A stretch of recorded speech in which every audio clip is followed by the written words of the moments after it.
Assalamualaikum, salam sejahtera dan salam jumpa bersama saya Hesti dalam podcast Noken Bawaslu Kota Sorong. Sahabat Bawaslu dimanapun Anda saat ini berada, saya berharap Anda dalam keadaan sehat dan selalu dalam lindungan Tuhan Yang Maha Kuasa. Tema kita atau topik perbincangan kita pada sore hari ini yaitu peran Humas Bawaslu Kota Sorong, dan sudah hadir bersama saya dua staf PHL Bawaslu Kota Sorong, ada Bapak Manfred Jansenem dan ada Ibu Aulia Hamunta.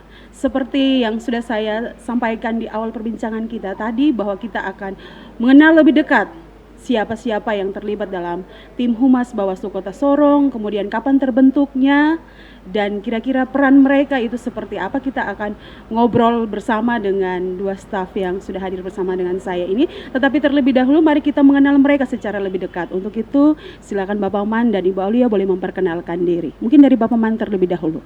Ya, sahabat Bawaslu dimanapun berada, perkenalkan nama saya Manfred Jansenem.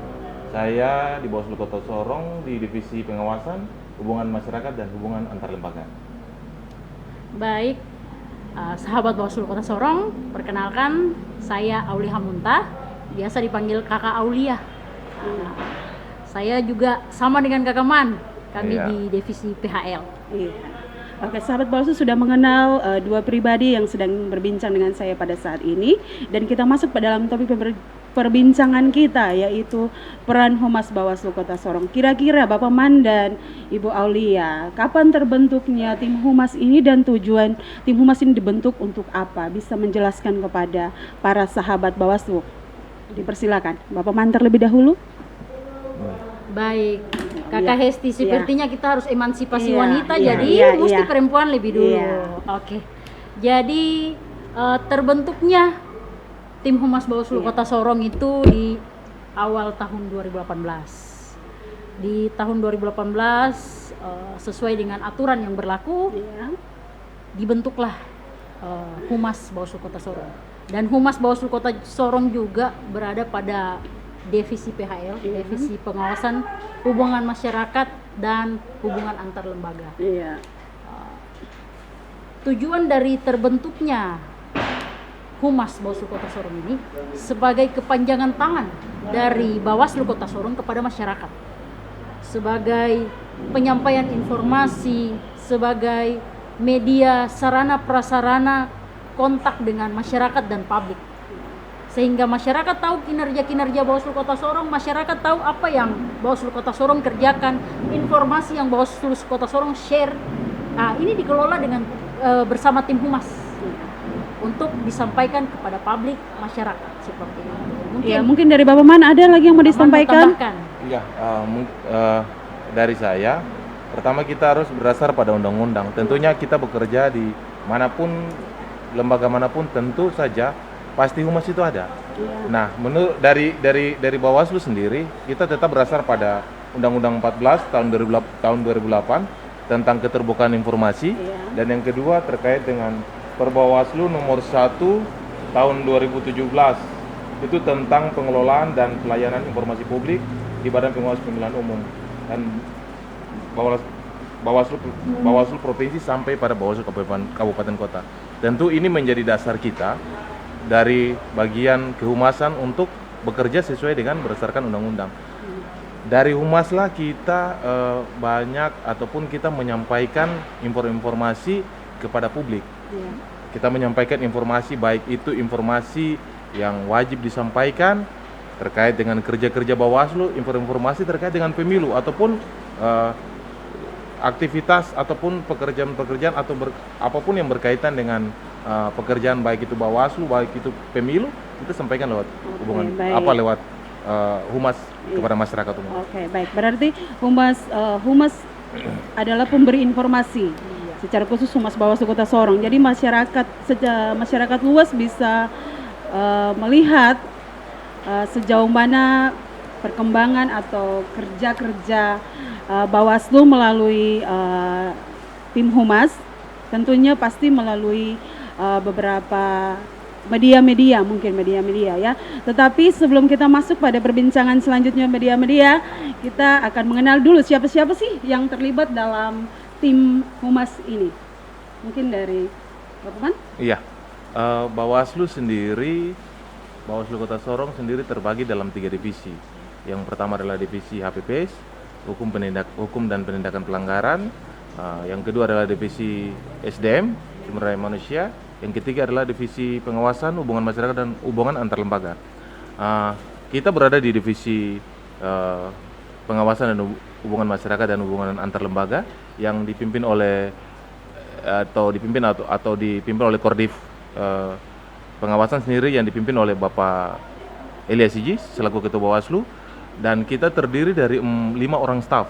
5 orang staf inilah yang secara langsung mengelola kehumasan yang ada di Bawaslu Kota Sorong. Iya, begitu ya. Iya. Jadi 5 orang. Kemudian selanjutnya yang ingin saya tanyakan, bagaimana masyarakat dapat memantau perkembangan atau kerja Bawaslu Kota Sorong? Kira-kira Humas mungkin punya apa ya namanya, media-media mungkin yang bisa di-share, disampaikan di sini supaya masyarakat atau sahabat Bawaslu dimanapun berada juga bisa mengetahui itu dan bisa secara langsung mengecek. Kira-kira media seperti apa? Baik Mbak Hesti, yang poin utamanya Bawaslu Kota Sorong punya media website Rumah Besar Bawaslu Kota Sorong. Websitenya sorongkota.bawaslu.go.id. Ya. Selain website, kami juga punya media sosial. Untuk pengelolanya sendiri nanti bisa sambil kami jelaskan Mbak Hesti. Jadi untuk media sosial ini memang dipegang kami tim Humas. Dipegang beberapa staf, kami bagi tugas untuk mengelola media ini karena memang media sosial kami ada Facebook pertama, kedua ada Instagram, ketiga ada Twitter dan juga YouTube. Dan juga sekarang kita sudah punya satu lagi tambahan podcast. Ya. Jadi memang kerja-kerja ini harus kami bagi secara tim. Begitu. Kami bagi bersama, kami juga saling bahu-membahu melibatkan teman-teman di divisi lain untuk membantu kerja-kerja Humas. Mungkin saya jelaskan sedikit Mbak Hesti terkait media sosial. Untuk media sosial kami Bawaslu Kota Sorong bisa di-searching di alamat Bawaslu Kota Sorong atau Bawaslu Kota Sorong. Itu teman-teman bisa searching dan cari. Untuk pengikut dan follower saat ini sudah mencapai 970 orang. Sudah banyak ya Ibu Aulia ya? Iya, benar. Dan juga Instagram kita dengan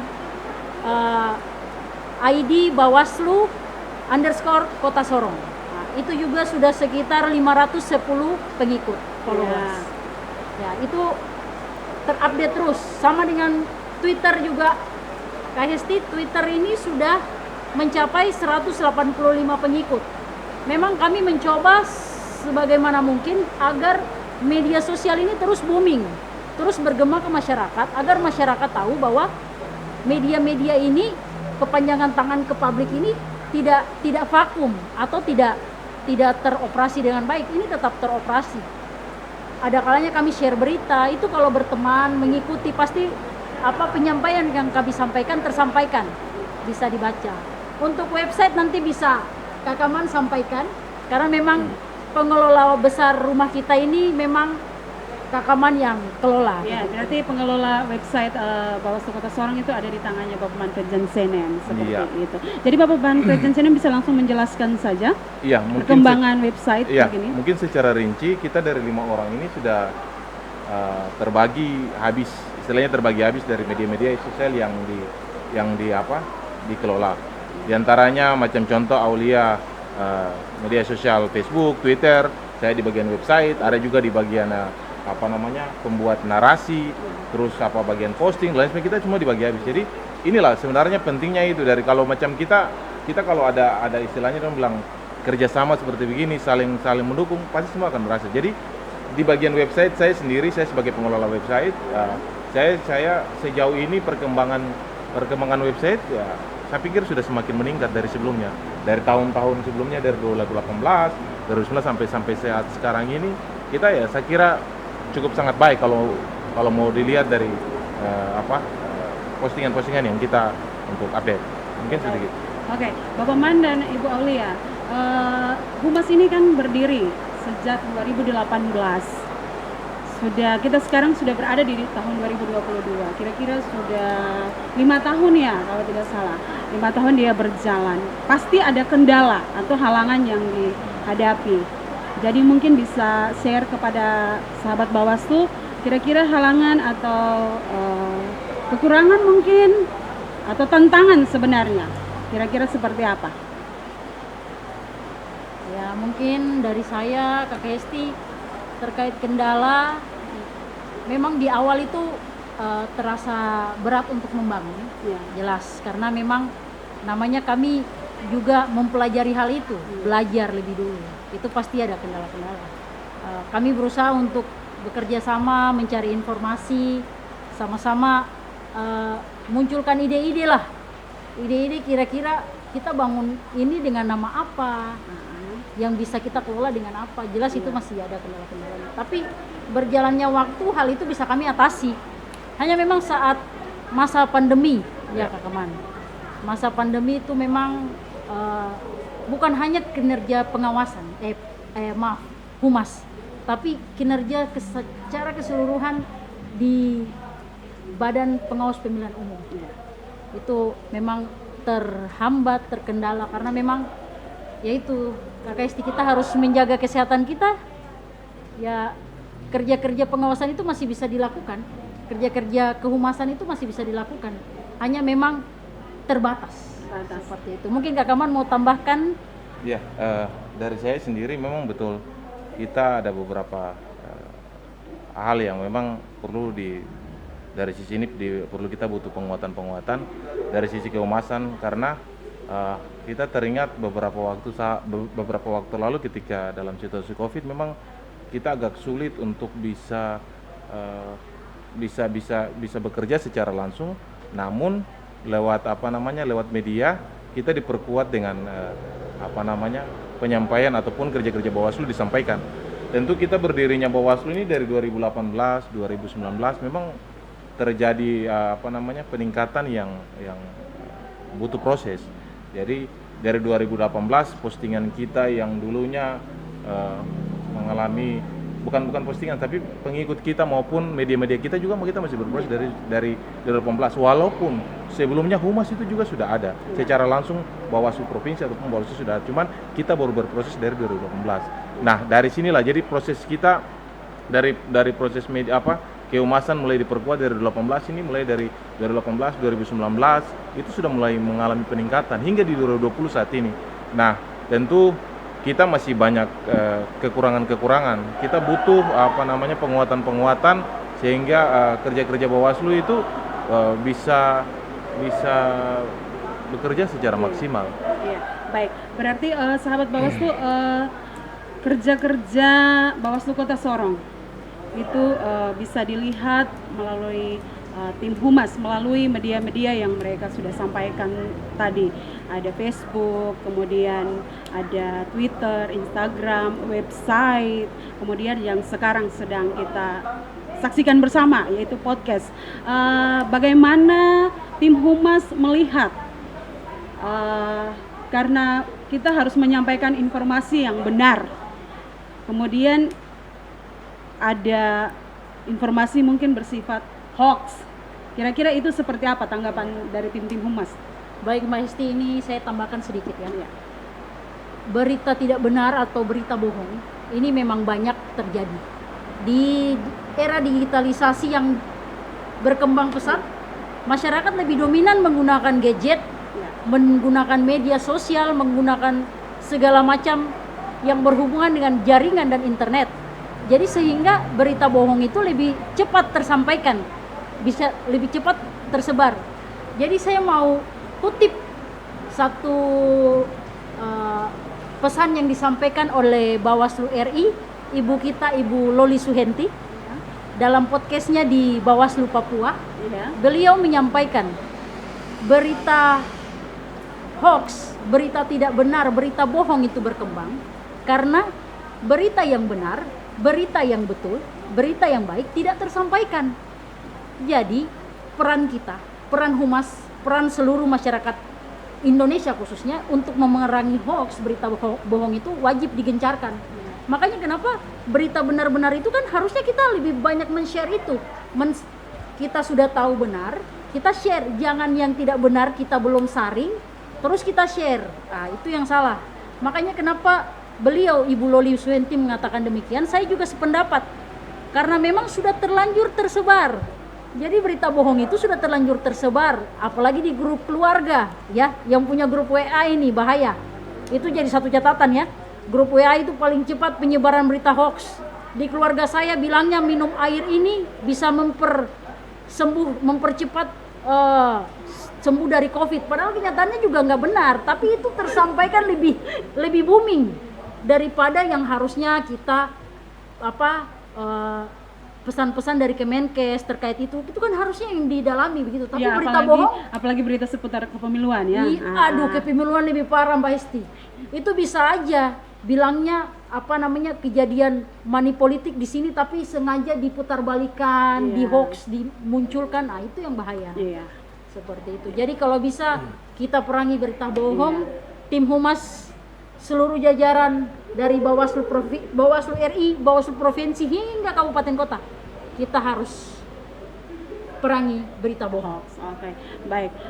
Selanjutnya, tadi sudah dikatakan oleh Ibu Aulia dan Bapak Manfred Jensedem bahwa berita hoax harus bersama-sama kita perangi. Terlebih khusus untuk berita tentang seputar pemilu, karena tim humas Bawaslu Kota Sorong kan berbicara tentang pemilu ya. Jadi jika ada berita-berita kepada yang didapat oleh sahabat Bawaslu dimanapun saat ini Anda berada, mungkin ada berita, wajib sebenarnya hukumnya untuk mengecek kebenaran berita tersebut, sehingga kita tidak menyampaikan atau men-share-nya. Kita harus mengecek terlebih dahulu kebenarannya baru di-share, seperti itu ya. Ya, benar, Oke. Selanjutnya mungkin ini yang terakhir, harapan mungkin untuk tim humas Bawaslu Kota Sorong kedepannya seperti apa? Dari Iya, Bapak Man? mungkin dari saya tentu kita sekarang ini kan sudah berhadapan pada tahapan pemilu, Iya. persiapan di pemilu 2024, di mana kemarin tanggal 14 Juni kita sudah launching perdana tahapan pemilu. Oleh sebab itu saya berharap pemilu yang tidak lama lagi, tentu kita dimanapun berada kita menyikapi itu dengan baik. Dalam hal ini segala informasi yang berkaitan dengan kepemiluan, seperti tadi di topik kita harus cek kepastian kebenarannya. Jangan dulu menyampaikan informasi yang tidak benar, selidiki dulu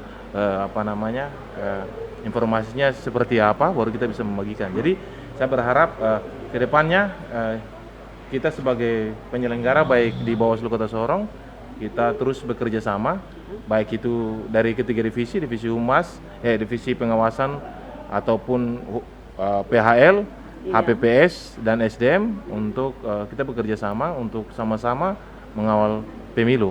Saya kutip dari kutipan dari Ketua Bawaslu Kota Sorong, Bapak Ilya Siji, yang mengatakan bahwa Bawaslu adalah rumah kita. Oleh sebab itu, mari kita sama-sama jaga marwah Bawaslu, kita sama-sama siap untuk mengawasi pemilu di 2024. Kota Sorong di tahun 2024.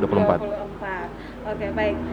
Sahabat Bawaslu dimanapun saat ini Anda berada, kita sudah berada sebenarnya di penghujung podcast kita di sore hari ini.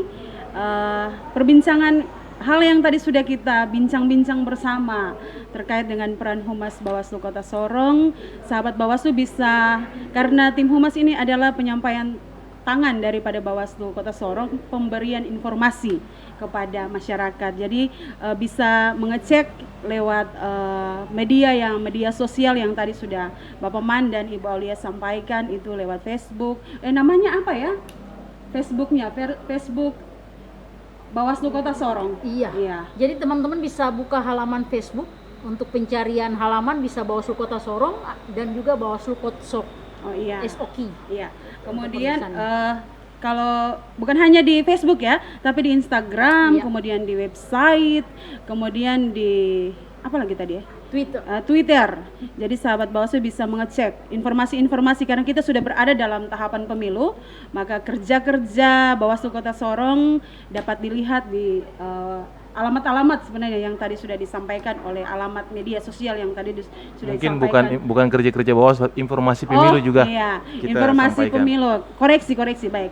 Oke, terima kasih atas perbincangan kita di sore hari ini. Terima kasih atas kehadiran Bapak Man dan Ibu Aulia.